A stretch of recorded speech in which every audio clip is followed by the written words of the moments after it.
அப்ப இறைவன் நமக்கு என்ன உதவி செய்கிறான்? அறிவுடைய நாம் அறிவை இழந்திருப்பதை கண்டு அறிவு விளங்குவதற்கு உதவுகிறான். அந்த உதவுகிற அந்த கருணை தான் உடம்பு, உலகம், கரணம், அனுபவத்துக்குரிய போகம் எல்லாவற்றையும் இறைவன் கூட்டுவிக்கிறான். இறைவன் ஏன் இதெல்லாம் கொடுத்திருக்கிறாரு? அறிவு விளங்குவதற்காக இவற்றை நமக்கு தந்திருக்கிறான். நீங்க அறிவு விளங்குவதற்கான கருவியை வச்சுக்கிட்டு விளங்காம இருக்கிறதுக்கு என்ன உண்டோ அதெல்லாம் பண்ணணும்னா கடைசியில படைச்சவனுடைய குற்றம் அப்படி சொல்லிடுறோமா இல்லையா? அப்படிதான் நம்ம சொல்லிட்டு இருக்கிறோம். அது படைச்சவன் குற்றம். நான் என்னையா பண்ணிட்டு கத்தி என்ற ஒரு ஆயுதம் எதுக்கு தயாரித்தாங்க? போர்க்களத்துல மக்களை பாதுகாப்பதற்கு வீரர்கள் பயன்படுத்தணும் கத்தியை பயன்படுத்து படைச்சாங்க.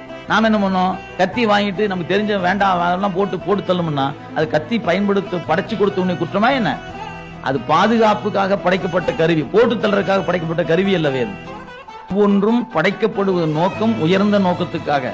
அந்த உயர்ந்த நோக்கத்தை விட்டு விலகி போதல் என்பது நம்முடைய அறியாமை காரணமாக. உங்களுக்கு அறிவு இருந்துச்சுன்னா நீங்கள் அந்த கருவியை பாதுகாப்புக்காக பயன்படுத்துவீர்கள்.